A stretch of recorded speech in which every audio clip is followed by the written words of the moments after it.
it might be a cool life.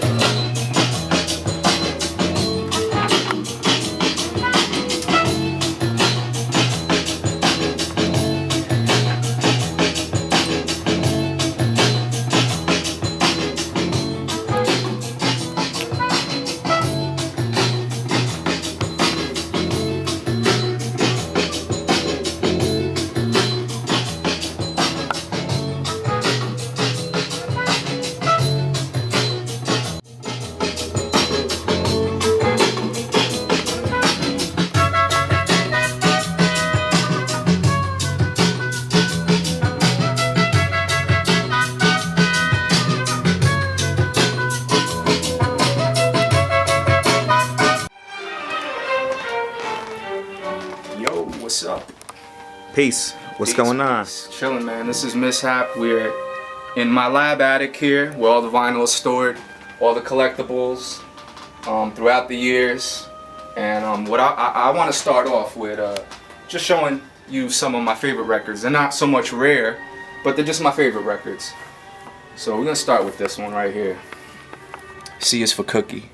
And the reason I picked this one is because the Cookie Monster is officially off of Sesame Street. He's been replaced by the Veggie Monster, and that's kind of corny, so I'm repping for the Cookie Monster. Got a lot of these here. One of my favorite stories as a child, and of course, Lord of the Rings, The Hobbit. And these are cool records, man. I know they don't do this anymore at all, but you get a little storybook with them, you know? So I think that, you know, that's pretty cool. I don't even need to say anything about this one. It's Batman. Who doesn't like Batman? Even if you're not into comics, you gotta like Batman. This is another one. I mean, how do you describe a classic like this? Classics. Alright, we're gonna cut this a little short. I'm gonna show you. Nah, you know what? I picked this because this has the illest cover. Who doesn't like Spider-Man, right? As far as hip hop, this is one of the best singles I've ever gotten. This is the Fat Boys, when it was still known as the Disco 3. Alright? And the cool thing about this record, comes with a lyric sheet. Got all the lyrics right here. Got the, you know, they break it down, rap 1, rap 2, intro, the human beatbox. Classic material. Stick 'em, ha ha ha, stick 'em. Word. So yeah, where we at though, Mishap? I mean, that's the thing. You know what I mean? People see the vinyl, but you know what I mean? Where are we right now, man? Right now we're in Passaic, New Jersey, where I grew up, where I still live. And like I said, this is what I consider the lab attic. This is a formulation of things that have been accumulating over the last 20-some years. You know. I started DJing back in 1988. I was just a kid, and it was definitely for the love. You know, it was real fun when it started, and I just found myself in love with the art, you know, because it really is an art. Not everybody can DJ, like not everybody can MC, not everybody can play the piano. So, you know, it takes a lot of practice, skill. You have to have a great ear, and I don't feel like I was the best, but you know, my love for it definitely has expanded through the years, and to this point where, you know, I basically have my own record store, you know, but it's just mine. It's not for sale. Could you? Yeah, go ahead. I'm sorry. No, I was just gonna say, like, if we look over in this direction right here, this is the hip hop section. This is, I guess, what most cats would be interested in. It's a little dusty, but this is one of my favorite hip hop albums of all times. Every track, amazing, classic. Why stuff like this is not heard today, I don't know, but I'm not one to judge that. Once again, you know, Fat Boys. That might have went too fast, but you know, classic. I mean, these are the classics that people that have been into hip hop for a while, you know, you should know about. And you know, a lot of people download this stuff, and that's cool. But if you have it on vinyl, that's something special. That's like, you know, I believe there was a test given, and what they tested out was the sound quality of vinyl, CDs, and MP3s, and of course, vinyl won. You heard the highs, you heard everything way better than you did on an MP3, on a CD. So yeah, that's where it's at, man. I'm still collecting vinyl, I'm still doing my thing, you know, but I'm proud of this collection, and it's just gonna keep growing. I definitely got more stuff in the, you know, downstairs in the basement. But you know, real quick, if we could pan to this section, top, a lot of 80s pop, you know, Prince, Michael Jackson, stuff like that. The middle is all 70s. We got the soul, funk, R&B. And that might not look like so much, but like every one is basically like a gem piece. And then on the bottom is my psychedelic rock, hard rock, classic rock, because everything, when we fit everything together, I think that's when it becomes hip hop, because hip hop has sampled everything. And right now in the background we're listening to Mozart. He's like my favorite artist of all times. I'm at the Salvation Armies, I'm at the secondhand stores. Anywhere where I find vinyl, old vinyl that people don't want, I'm basically there, you know? And I've done a lot less of it, but I definitely haven't stopped. So, you know, the collection is just gonna keep expanding throughout the years. And as far as me doing music, I mean, this is why I do it, because of these records, you know what I mean? If it wasn't for these records and these people, at least some of them that I pointed out, I wouldn't even be interested in music like that. I'd probably be listening, but not wanting to actually participate in it. And like I said, it started with DJing back in the 80s, which led to a radio show called the PEEP Show in about '98 that lasted for 7 years, alongside my partner, Mr. J. Peace to Mr. J. Peace to Mr. J, for sure, man. Peace to everybody that listened to the show, all the artists that I played, like Venomous, Twilight, Rashid, Phenom. Some of the artists that stopped through. Yeah, definitely. I didn't know there was so much I knew, but I never had heard these people before until the PEEP Show. And when the PEEP Show started and I started meeting people and getting these demos, I was like, there's something happening. I didn't have to go too far to get good music anymore, you know? And I felt like the PEEP Show represented the Passaic Paterson, I don't know if you want to call it a movement, but there was definitely people out here doing their thing. And it kind of brought about, it was a good place to showcase the talent. And that's what the PEEP Show really turned into, you know what I mean? And like I said, that lasted for 7 years, and through that, I mean, it went from DJing to doing a radio show, and then started messing around doing beats. And you know, in the beginning it was a little rough. I mean, just like a painter, you could be painting, and you'll save one painting you did in the first year compared to a painting you did 10 years later. And if you compare those two paintings, you'll see where you progress and evolved. And I believe, like, you know, I've evolved, and I'm not really doing it to compete, to try to be the best. I just do it as self-expression, for love, try to make some funkiness out of nothing. And that's what it's really about, you know? At least for me anyway, you know? I'm not trying to make $1 million, you know? But if it comes, it comes. Right, you know, if it comes, it comes. If some money, you know, if anybody wants to give me money, hey, I'm all with it, you know, I'm for it. But like I said, it's not, you know, really it's not about money. You know, if it comes, it comes. But even if I don't make any money, I'll still be doing this because I have a great love for it. So that's what really matters to me. And I think that's what lacks today in music, you know? It's like, well, cats are making music to make money, so they're gonna formulate their sound around what's making money. And if that sound is what some people consider whack, then they'll be whack to make money. You know what I'm saying? And you know, I'm trying to push the boundaries and still have a great love for hip hop, but at the same time have an open ear to all forms of music, because a lot of the times you'll find good music everywhere, you know, in any field that you go into, you know, from rock to jazz to whatever, you know what I mean, to reggae, to whatever. So I'm trying to keep an open ear and an open mind to a lot of things. And I have nothing but love and respect for people that are doing it. I hope everybody, you know, accomplishes their goals and their dreams in life. I'm definitely not a hater. I'm not going to sit here, you know, because it makes no sense for me to do that. I don't even have time to do that. So all I can say is peace and love to everybody out there, you know. We in the lab attic. Out here where I do some stuff, you know, not too, you know, this stuff ain't too scientific here. We got a board, got a laptop, got some programs running there, some mics, whatever. And this is where most of my ideas come from though, in here, you know, like I could just have a computer and still my ideas would just be like, there's something about this room that, you know, gets my mental flowing, and you know, I start hearing things, you know, and start to plot things out music-wise. And real quick, I want to just plug, I got a compilation coming out on Ugly Boy Music September 16th, Peace to Echo Park. And basically it's a collection of demos, not really a demo, just tracks I've done with various people in the last few years. And met up with Dude Echo Park, and you know, he liked what he was hearing, and you know, the sound of things, which led to a compilation. So it's called Science of the Sun by MISHAP.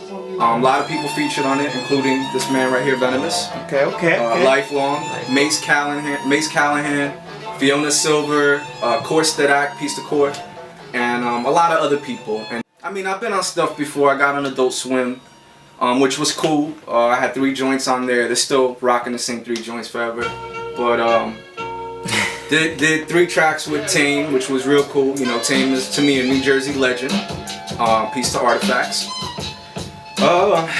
Then a lot of just people, like different people, man. You know, like Venomous, Twilight, a very talented singer in Brooklyn, Fiona Silver, who's on the rise. You can check her out.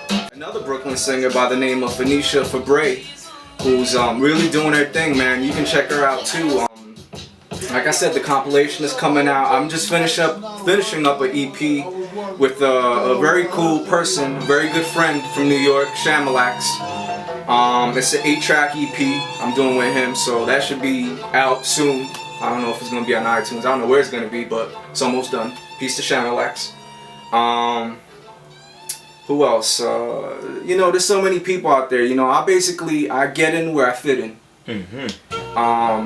If things connect, they connect, and if they don't, they don't. There's no big deal. You know, there's always people that are gonna be better than you, and there's always people that's not gonna be as good as you, and it doesn't matter.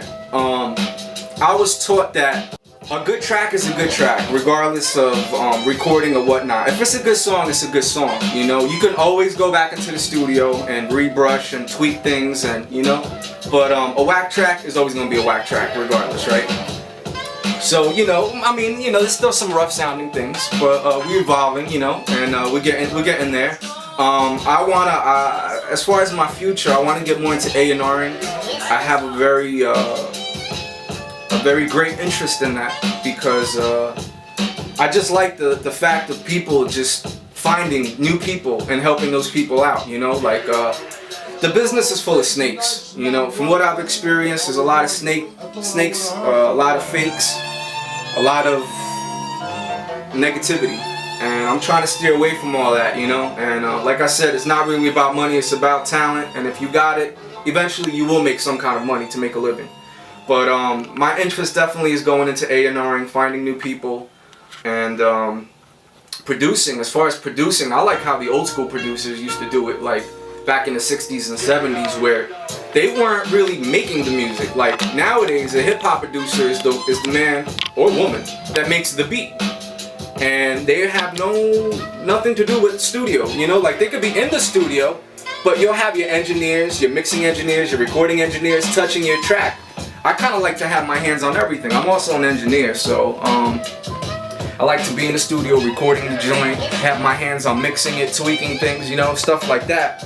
And I feel like a lot of quote-unquote hip-hop producers kind of steer away from that. They just want to make the beat, get it to somebody, and that's it. They're just the producers of it, you know what I mean? And that's why I'm saying I like how the older guys used to do it, you know, and I have great respect for them. Because, like Brendan O'Brien, for instance, is a producer, you know, that did a lot, most notably for the stuff in the 90s. He did a lot of rock stuff like Soundgarden, Pearl Jam, SDP, stuff like that. And dude would be in there producing, making sure everything was sounding good. He would be mixing, engineering, record everything. So he had his hands on everything, you know, just about. But it was the band that was actually producing the music, you know. He was just there making sure everything was cool. And that's the point I want to get to, you know. I want to work with a lot more live musicians. And definitely, you know, I want to work with more hip-hop heads. But my mind state has expanded to the point where, you know, I do want to work with bands. I want to work with some rock bands, some jazz bands if possible. And that's basically where it's at with me. But like I said, what my future holds definitely is more A&R than anything. it gets very like you almost don't want to do it at certain times, because when money's involved and then there's contracts and there's all types of business involved, the fun of it just leaves, and it becomes a business, and it becomes sometimes a hassle chasing people for money and stuff like that, and I don't want to deal with any of that, even though everybody that does music is gonna have to deal with that. I mean, you're gonna have to know that it's not all good. You just don't walk in an office, get $1 million, and the rest of your life is great. You know what I mean? Like Now speaking of producing, I mean, I know there's a lot of artists out there that are, you know, looking for some top-notch quality sounding beats. I mean, is there a way for people to check some of your sounds out? Yeah, of course. You can check me out on SoundCloud.com. Basically, I don't post beats up. I post up tracks that I've done with people, but of course you can hear the beats because, you know, it's them either singing or rhyming over it. And you know, you can check it out. If you like it, you can hit me up, mishap1@yahoo.com, and we could talk from there. You know, I'm always open to work with new people too. You know what I mean? Regardless of who it is. If you like what you're hearing, and then I like in return what I'm hearing, then we could definitely work. You know what I mean? That's what really I'm all about. I don't really stick to just like one person or one group, or I try to expand as far out as I possibly can, and that's what it's, you know, that's what it is. And like I said, I would want it to be classic. I want people to be listening to it for the next 20, 30, 40, 50, forever. You know what I'm saying? I don't want it to fade out, you know. And that's where I'm hoping to get to one of these days, you know, to the point where everything I make has a consistent value to it, and it stays treasured by people, you know what I mean, and the love is felt, which is most important, you know. So like I said, if you're doing music for money, that's one thing. If you're doing it with love, that's another thing. Whatever you put your heart into, people will hear that. If you painting pictures and you got your heart in it, your picture is gonna look dope. If you're doing music with your heart involved, it's gonna sound alright, you know what I mean? And forget about the critics. There's always gonna be somebody criticizing you and saying this and that. Just forget about those people, you know what I mean? Because in 2-3 years, you can have a hit song, and the same people are gonna be on your Johnson, you know what I'm saying? They're gonna be calling you up like, yo, that's mad dope, yeah. So I don't even listen to those people, you know what I mean? And I'm gonna say this again, you need to spread love, because in this day and age, we have so much negativity in the world. We don't need any more. You know, the balance has been shifted greatly, and we need to bring it back to where at least it's half and half, you know what I mean? So if I could add some more love and positivity to the whole spectrum, then that's what I'm gonna do. And it goes beyond music too. It goes beyond music. You gotta be a good person, you know what I mean? And if you get in fame, don't have an ego about it, because you know what? It'll come and go. It'll come and go just like anything else. Just like money. You can have $1 million today, and in 20 years you might have $20,000 left of that, right? If you just spend. Comes and goes. Don't have an ego. Be good to people, and just live your life right. You know, that's my words of wisdom, I suppose, quote unquote. And just keep doing what you do. Be original. Don't bite people. Don't copy your formula from somebody that's successful, because it's not gonna sound the same. Like, if I'm here trying to sound like DJ Premier because I think he's the best, I'm not. And if I do, people are gonna be like, yo, that sounds like Premier. This cat's not original. You know what I mean? So you gotta have some form of originality in what you do. And I don't know. I think that's about it. I don't know what else to say besides peace. I want to thank Venomous and V2G Photography for looking out like this. You know, for even considering me. You know, in this series of interviews. A lot of respect, you know, once again to Venomous for doing this thing. I think that he's on a constant rise, and before you know it, he's gonna be everywhere. So keep a lookout. And like I said, man, peace to everybody in Passaic and Paterson that's doing their thing. Peace to everybody in Jersey. Peace to everybody in New York. I got a lot of friends out there. Peace to everybody out there. Peace to everybody all over the world. You know what I mean? That's doing hip-hop or any type of music, is in a beautiful struggle right now, trying to express what they love the most. And that's, I think, where I'm going to end it, because I don't have any more. I don't want to keep babbling, and I don't have anything else to say. So Word. I say, yo, peace to everybody. Spread love. Be good. And peace.